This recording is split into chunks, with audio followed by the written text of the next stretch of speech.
This will be the last time the 05 goes around the mountain.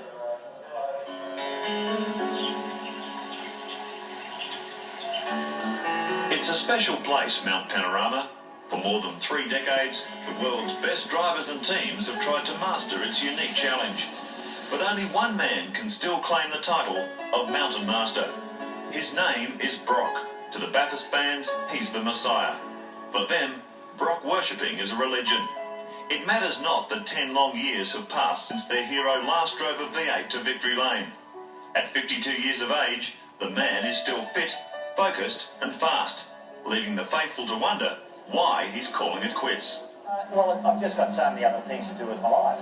It's not a, you see, people think, well, you're stopping life, you know, you're stopping doing anything, but that's not the case. I'm really embarking upon probably the most important part of my life, and I've got so many new challenges and new directions, new things to sort of explore, armed now with the experience I've gained from having had 30 years in motor racing. So, you see, from my perspective, I see things a bit different.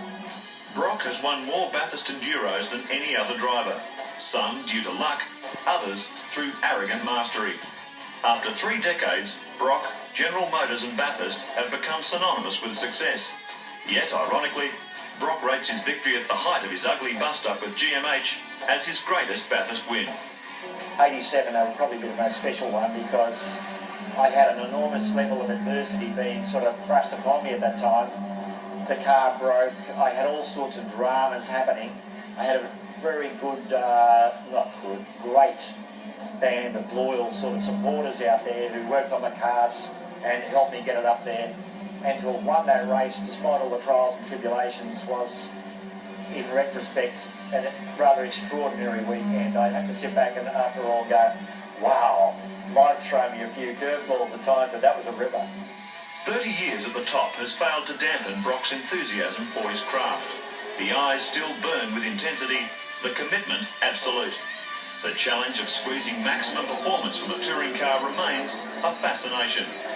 Touring car, fundamentally, it's a passenger car designed to take a group of people from A to B, call into the supermarket, fill up that boot with goodies, have some kids on board and all sorts of things like that.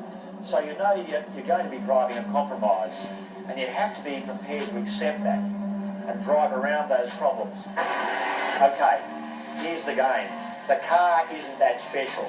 It's designed for a totally different purpose. We're going to race this sucker, and we're going to make it do things that fundamentally it doesn't want to do. And if you enjoy that game, I think you're going to get a lot out of it. So it does take a different approach. Brock has raced against and beaten the best touring car drivers in the world.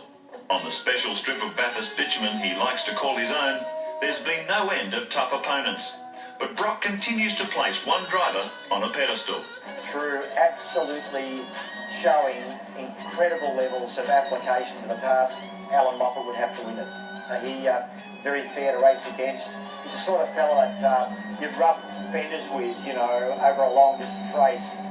And you'd know, you could trust him, you know, and you'd sort of maybe get an advantage, maybe not, depending on how it's working out that day. But at the end of it all, if you ended up having some sort of victory on that particular weekend, on Sunday night, you could sit back saying, boy, oh boy, I finally accomplished something in my life.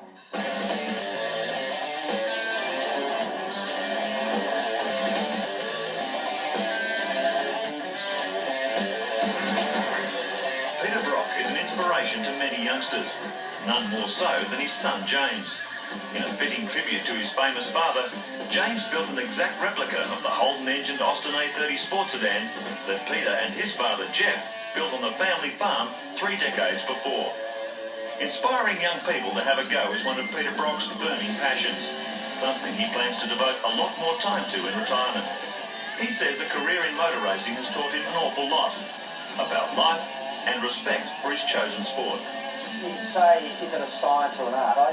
I tend to think it's an art form, and it's something you've got to work at, you've got to really love it, you've got to really want to do it, and you've got to be prepared to go through the school of hard knocks so you'll learn to respect the craft.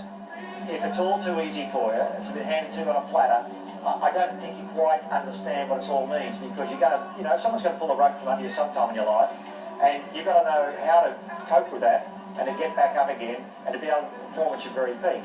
So for a young kid, I guess I'd have to say to them, look, if you want something hard enough, if you really dream it, if it's the thing that absolutely consumes you, that's the thing you must do in your life. Motorsport is going to miss Peter Brock. His emotional farewells to sell-out crowds across Australia this year, evidence of the enormous contribution he's made. Thanks for the memories, Brocky. It's been a truly remarkable career. I guess what I'd like to say to you all is that I've been absolutely overwhelmed by the amount of support that I've received. I've been humbled by it. I had, for one moment, understood that so many people out there took any notice or so much notice of what I've been doing over the years. I mean, I've been having a ball. I've been out there just having a red-hot go, doing what I do, and not considering that it was, in fact, something that meant a lot to other people. To you people out there, thank you from the bottom of my heart for the incredible support that you've given me. Thank you.